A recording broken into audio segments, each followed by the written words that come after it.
It is that time for my response to a tweet. My response to a tweet. This tweet says, the president says climate change is our number one threat. We say it's ISIS. What do you say? Wow, the president says climate change is our number one threat. Not. And he also says, we say that it's ISIS. What do I say? That is a very, very, very, very good tweet. But here is my response. First, to the president thing, hell no. This has nothing to do with climate change. Red herring is just liberal stupidity. It's not climate change. Think about it. It goes summer to winter. Do we kill people because we got hot? I don't know. I don't think that's what makes a terrorist. No. That's not our biggest threat. As far as ISIS is a huge threat. I can understand totally where you're coming from. But what I have to say about it is this. I think there's something that's just a little bit more dangerous than ISIS. And we should look at this as our number one threat. Let me break it like this. What ISIS is and what terrorism is, what Al Qaeda and Hezbollah and all these guys, what you're looking at is, let's try to break this thing down to rudimentary level. You're looking at a group of people that are struggling. What their struggle is, first they want to, let's say ISIS, they want to turn the whole world Muslim. That's their goal. You have to look at, to understand a struggle, you have to understand the goal. So these guys are struggling because their goal, I'm going to take 3 of their goals. 1, turn the whole world Muslim. That's their goal. And they're struggling. See, terrorism tries to get you to do it out of fear. So they cut Christians' heads off and they think that Christians will change to keep their head. And since it's not happening like this, it's a struggle. It's a struggle. That's their goal, is to turn the whole world Muslim. The second thing that they're trying to do is enact Sharia law. They're trying to get Sharia law everywhere. And since it's difficult to do, it's becoming a struggle. And so they're trying to do it out of fear. They're trying to do it out of whatever kind of endorphin that they have. And so, they think this is a sign of freedom. And you ever heard the adage that one man's terrorist is another man's freedom fighter? That's where that comes from. To us, we feel terrorized. But to them, they feel that they're fighting for freedom. And they're struggling. Why? Because they want to turn the whole world to Sharia law. They want everybody to be under Sharia law. The third thing that they're struggling with is having only one voice, one train of thought. And that's an Islamic train of thought. Just have one voice. They don't want to hear another opposing voice or anything of that nature. So they use terrorism or trying to terrorize people into giving up those things so they can accomplish those 3 goals. Since they can't turn the whole world to being Muslim. Why? Because we have Western traditions standing in the way. So they hate the West. Why do they hate the West? Because it's stopping them from accomplishing what they're trying to do, and it's making them struggle. So Western things, and they call America the Great Satan. Why? Because we are a functioning Western culture that's prospering at a level that no other Western culture that adopts some of our ways functions. Our freedoms are paramount. We're the beacon of how freedom looks. So they call us the Great Satan. So they practice on the little places, the Frances and people like that. And so they're struggling.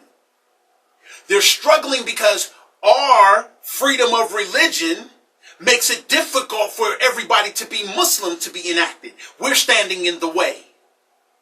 And so they're struggling. To turn everything under Sharia law, we have a rule of law. And it's standing in their way. So they're struggling. And they can't stand it for us. You heard them say, they hate us for our freedoms? This is what I'm talking about. They only want to have one voice. But that little itty bitty thing called freedom of speech and freedom of this and that, these are the things that's in the way of them accomplishing their goals. And that doesn't mean they're not going to try. That means they're going to have to struggle at it. Now, here's where the biggest threat comes in. See, their thing is identified off of a struggle. So ISIS only becomes effective when they can get people that are in the place that they're trying to overthrow to identify with their struggle. So who are the identifying factors in America that can identify with their struggle? It's our college students. See, look, they're doing the same thing. They're struggling. Look at their goals. They articulate their goals. There's something standing in the way of them reaching their goals. Things like freedom of religion, free speech. See, these kind of things are standing in the way of our liberal, brainwashed kids' goals. And so they're struggling. They're trying to get us to identify with the struggle. They use blackmail, they create lies, they create fictitious struggles to try to get you to sympathize with them. The worst thing that can ever happen to any country is if a terrorist has sympathizers. The thing we should be concerned with the most is in Paris, one person was shown to have Syrian ties. But they had 3 groups of people massacring people in France. Those 3 groups of people outside of that one person were called sympathizers. They identify with their struggle. They're able to be captivated to help them accomplish their goals and terrorize people. The liberals have been training our children to be Islamic terrorist sympathizers because they're terrorizing us for their goals. ISIS is terrorizing people for their goals. If the president brings these people in here, they'll only be effective at the level of their support. So the biggest concern we should have is knowing that our children have been trained by liberals to be sympathizers of a struggle to accomplish their goals. And our children, now what? They're being trained to hate America. They hate America for its freedoms. They're using our freedoms to hate on us and maneuver us away from our freedoms. Our children in these liberal colleges, liberal institutions are being trained to hate America. And that's what's showing. So when ISIS hates America, comes in contact with a sympathizer of a struggle that hates America, that should be our number one threat. We have congressmen in government that hate our freedoms. They can't stand. Our Constitution is standing in the way of Islam. It's standing in the way of our college students. Our Bill of Rights is standing in the way of Sharia law. Our rule of law is standing in the way. Our rule of law is standing in the way of these college kids going buck stupid too.